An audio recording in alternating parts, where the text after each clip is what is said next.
नमस्कार दोस्तों, मैं एलिना आपका स्वागत करती हूँ एलिना के किचन में।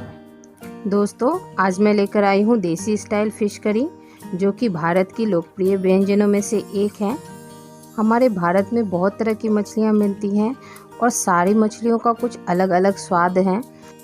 आज मैं बनाऊँगी देसी स्टाइल में फ़िश करी, जैसा कि गाँव में बनाते हैं।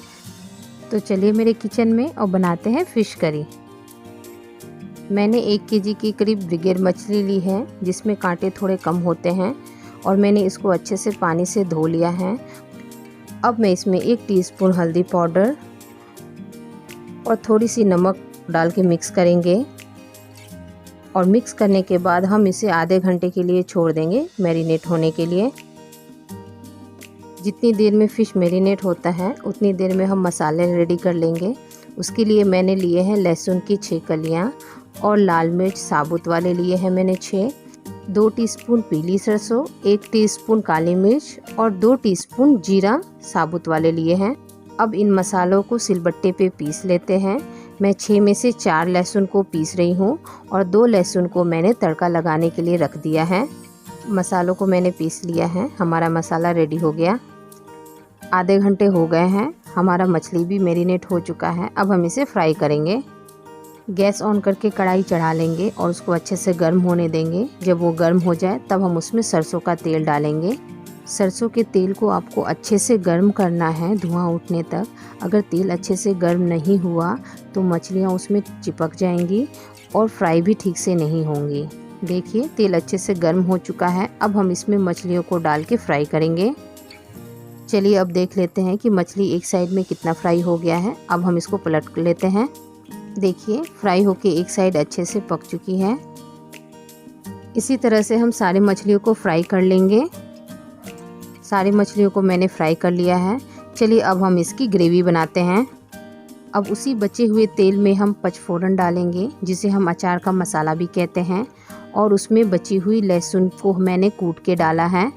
अब हम इसमें सिलबट्टे पे पिसा हुआ मसाला डालेंगे, क्योंकि जब हम सिलबट्टे पे पिसा हुआ मसाला डालते हैं तो उसका कुछ अलग ही स्वाद आता है। अब हम इसमें थोड़ी सी पानी डालेंगे और इन सबको अच्छे से मिला लेंगे। अब मैं इसमें डाल रही हूँ 1 टीस्पून धनिया पाउडर, 1 टीस्पून हल्दी पाउडर, 1 टीस्पून कश्मीरी लाल मिर्च पाउडर। अब इन सबको अच्छे से मिक्स कर लेंगे। मसालों को हमें अच्छे से पकाना है, नहीं तो इसमें से कच्चे टेस्ट आएंगे। और मसालों को हम कंटिन्यू चलाएंगे, नहीं तो ये तलवे में चिपक जाते हैं और जल जाते हैं। तो इसके लिए हमें कंटिन्यू चलाना है। कंटिन्यू चलाते हुए हम मसाले को अच्छे से भूनना है। देखिए, मसाले का कलर चेंज हो गया है और ये अच्छे से भुन भी गया है। अब हम इसमें पिसे हुए 1 कटोरी टमाटर डालेंगे। टमाटर डालकर हम इसे अच्छी तरह पकाएंगे। टमाटर थोड़ा सा पकने के बाद अब हम उसमें स्वादानुसार नमक मिलाएंगे और इसको मिक्स करेंगे। देखिए, ग्रेवी कितनी अच्छी बनी है। अब मैं इसमें 1 कटोरी के करीब हरा मटर डाल रही हूँ और इन सबको मिक्स करके अच्छे से पकाएंगे। मसालों के साथ मटर भी अच्छे से पक गए हैं। अब हम इसमें गर्म पानी डालेंगे। मसाले तलवे में चिपक रहे थे, इसलिए मैंने थोड़ा सा गर्म पानी डाला है। अब मैं इस सबको मिक्स करूँगी।